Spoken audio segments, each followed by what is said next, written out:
What's your go-to bad meal of the Anything fried is fine. And I love anything fried by you.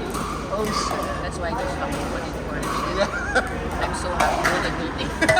I'm so happy with the meeting. In our resort, we have big corner. So it's like so easy. Kamaya toast. And then so ang hirap kasi potato corner is like our go-to. There's like yung pangalan ng shake shop nila. But there's like a shake, so you get like fresh fruit, then yung potato corner. So contradictory. So balancing. 25% sugar lang. So, and then potato corner with a pocket. And then with UCC. So now UCC is like, and then we're trying out most burger. So ang hirap. Kasi I know. Are you a savory or a sweet? Me, I'm more savory. But I have certain desserts that I really love. Like I love ice cream. I love I'm not so much in cakes. what about ice cream? Got it. That is perfect. I know. Best of both worlds. Sana nga pag birthday ko, so ice cream cake. I also like muffins, which is so high in fat. But if I do have dessert, if I can, I'll choose ice cream or something cold. Yeah. And then if I eat dessert, like bad dessert, I will do my best to eat it once. And ever since I started, I had a newfound appreciation for fruits. So actually, I take more fruits. Oh, that's interesting. So it's fiber and it's natural. Recently, I went to there's this 24-hour Korean store. It's in Pagoda Moa. So when you're there, like the ice cream selection. What's your favorite? I like that fish ice cream. But I like it with chocolate.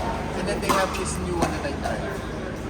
So it's a bar, but it's weird kasi even though it's full of freezer, it's like fudge consistency or like mousse consistency. Okay, understand. So it doesn't melt. It's airy. Oh, what the heck? So I got like a bunch of this thing. Kasi dapat, pick one snap lang. One snap. So, because we were watching Korean, I got like the instant jumbo. And then I just grabbed like whatever beef, like, shawmai. Yeah. Parang pang-ato. Sir always when you check on he always watches food stuff. Oh, no. And I'm like, why do you do this to us? What about the food? Dreaming about Korean food. I know. That sucks. And we won't love that. Well, one of those, Japanese food.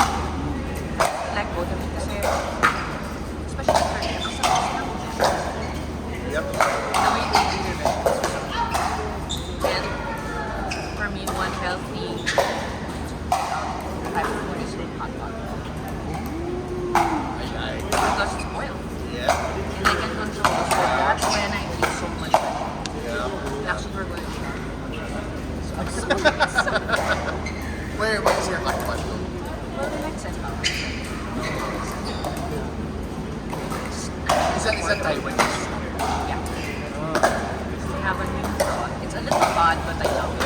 It's a bit sour and spicy. It's their singing now. That's new. It's actually pretty good. Kasi I've kimchi, I've seen tom yum, prawn,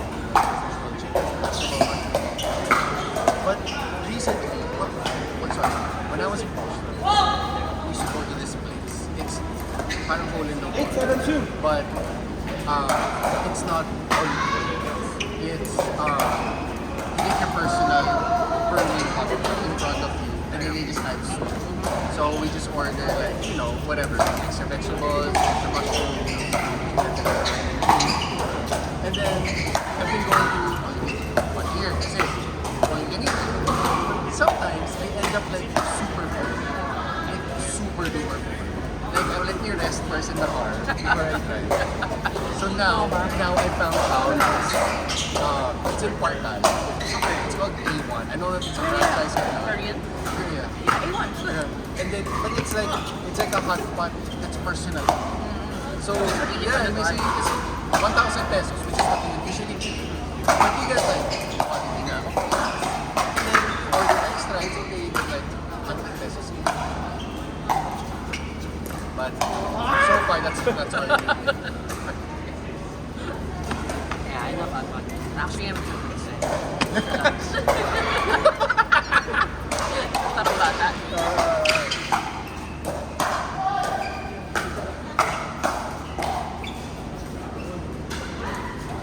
What's your sauce?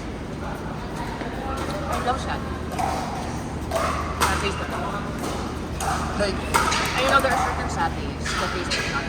really, Yung parang- I've never come across. Kahit ang dami ko nagali, parang So there's this guy with this guy that it's a poster. I don't know if he's like, I don't know, basta he's always there. I don't know if he works close by or whatever. And then it's same then, like there they give you the sauce. But then he said, because we're always there. He said, I show you Taiwanese sauce. Okay, so we ordered it. It's simple lang. It's like a bunch of satays, a bunch of coriander, fresh garlic, and then little soy sauce. Then you put a little of the soup in there. Para when you dip, it's not dry. that's the same with Twin Pao.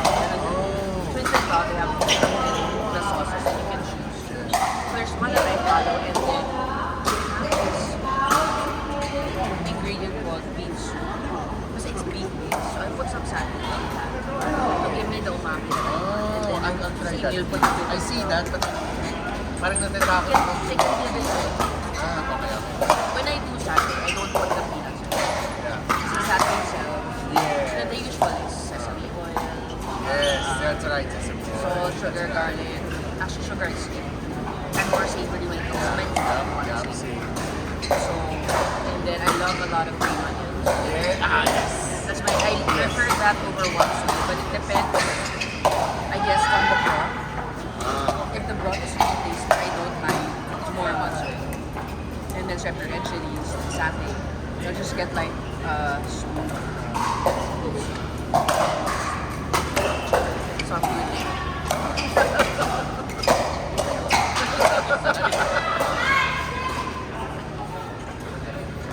Tsaka, Twin Pao, pretty okay. I think they maintain, parang sa mga is maganda yung gulay nila. You know how some Yeah, when it yes, comes parang yes. yung mga Japanese Yes, yes, yes. maayos pa. They've been open for a while. So I'm pretty happy. Send, how do you spell it? Zen, Send. but apparently it's called the pronunciation Zen Pao. Ten. Zen Pao. Ten.